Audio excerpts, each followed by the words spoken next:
prorrogação. Olha o que aconteceu, acabou de sair na imprensa. Notícia maravilhosa, você vai saber os detalhes logo de hoje. Muito feliz de trazer essa notícia para vocês, acabou de sair na imprensa e você vai saber tudo agora. Olha só, pessoal, antes de trazer a notícia em vídeo aqui para vocês, olha o que aconteceu aqui também.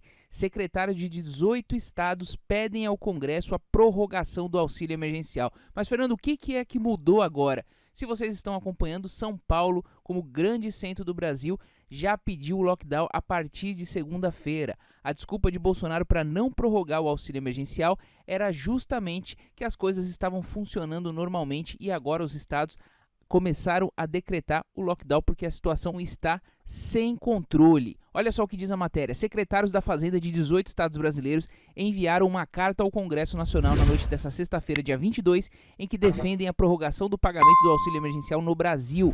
A continuidade de tal medida é essencial para não colocar milhares de famílias em situação de fome e desamparo social, manter o nível de consumo, evitando a paralisia da atividade econômica e, consequentemente, a arrecadação dos tributos, principalmente do ICMS, principal imposto estadual, afirmam os representantes dos estados. Os secretários também pedem a prorrogação do estado de calamidade pública e do orçamento de guerra por mais 6 meses e a suspensão do pagamento de precatórios e a manutenção da suspensão de pagamentos de amortização e juros à União. A carta é enviada em nome do Comitê de Secretários da Fazenda dos Estados e do DF e assinada pelos responsáveis pela Caixa dos seguintes estados: Piauí, Acre, Alagoas, Amapá, Amazonas, Bahia, Ceará, Maranhão, Mato Grosso do Sul, Pará, Paraíba, Paraná, Pernambuco, Rio Grande do Norte, Rondônia, Roraima, Sergipe e Tocantins. Se seu estado não está aqui,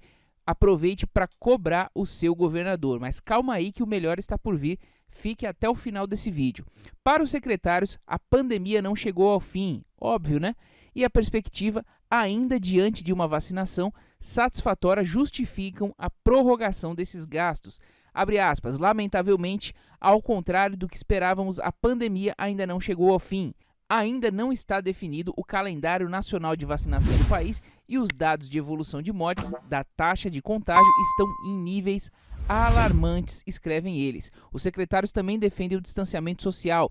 Novas medidas estão sendo adotadas pelos governadores dos estados diante do aumento dos casos e das mortes em razão da pandemia de Covid-19. Abre aspas, o distanciamento social é a principal forma de reduzir a taxa de contágio e da doença para salvar vidas, segundo os principais expoentes da área de infectologia, microbiologia, medicina preventiva e cuidados sanitários. Quero que vocês confiram agora a matéria que saiu na CNN, muito importante, já praticamente afirmando a volta do auxílio emergencial. Confira aí agora. O mercado financeiro cada vez mais convencido de que o auxílio emergencial vai voltar e não vai demorar muito. Agora, o candidato do Palácio do Planalto à presidência do Senado também apoia essa iniciativa, assim como já havia manifestado também o desejo de discutir a volta do auxílio emergencial, o candidato favorito do Planalto à presidência da Câmara dos Deputados. Se os preferidos de Bolsonaro na Câmara e no Senado estão falando, é porque há mesmo boa chance de o auxílio emergencial voltar, não é, Fernando Nakagawa? E voltará, apesar das contas esfaceladas, em boa hora, porque, como a gente acabou de anunciar aqui, é provável que hoje o governo de São Paulo anuncie novas restrições para o funcionamento do comércio, setor de serviços, outros estados estão indo na mesma linha, ou seja, as coisas estão voltando a piorar, o que significa, para além dos dados ruins relativos à saúde, um problema para a economia também, né? Colombo, infelizmente a realidade está se impondo nessa conversa sobre a Covid, sobre a economia. O mercado financeiro está entendendo com esses sinais dados ali em Brasília de que o auxílio volta, sim, em breve, muito provavelmente nas próximas semanas, porque a realidade está pior do que se imaginava. A doença, infelizmente, avança com mais vítimas e mais mortos no Brasil. A vacinação, como a gente está percebendo, está indo aí aos trancos e barrancos, num ritmo bem pior do que o visto em outros países. E a economia ainda não reagiu com geração de empregos, portanto, milhões de brasileiros seguem desassistidos em termos financeiros.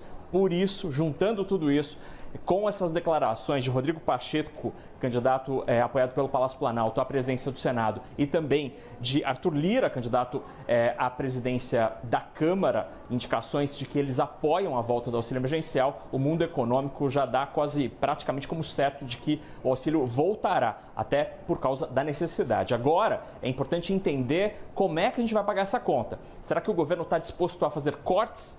Vai criar um novo imposto para pagar essa conta? Será que o teto de gastos, aquela regra para tentar conter a dívida pública, vai ser simplesmente ignorada? Essa é a grande preocupação hoje do mundo econômico. Isso está fazendo com que o nosso mercado financeiro aqui fique para trás em relação aos demais mercados do mundo. Ontem a Bolsa de São Paulo teve a terceira queda consecutiva, ignorando o clima de festa, por exemplo, lá nos Estados Unidos, com a chegada do novo presidente dos Estados Unidos, Joe Biden. E o dólar aqui no Brasil também está subindo, ficando mais caro, ou seja, a nossa moeda está se enfraquecendo. Neste ano, o dólar já ficou 3% mais caro aqui no Brasil.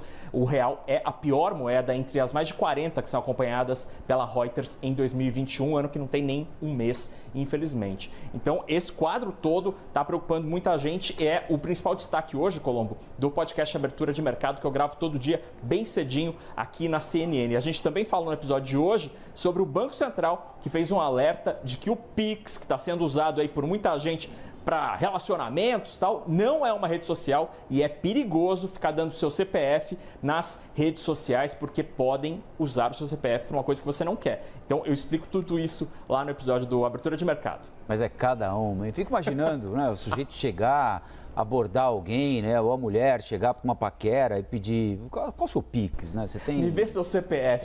Se é CPF. Esse cachorrinho tem CPF? Né? Posso te mandar um Pix amanhã? Você vai fazer alguma coisa? Bom, se mandar dinheiro...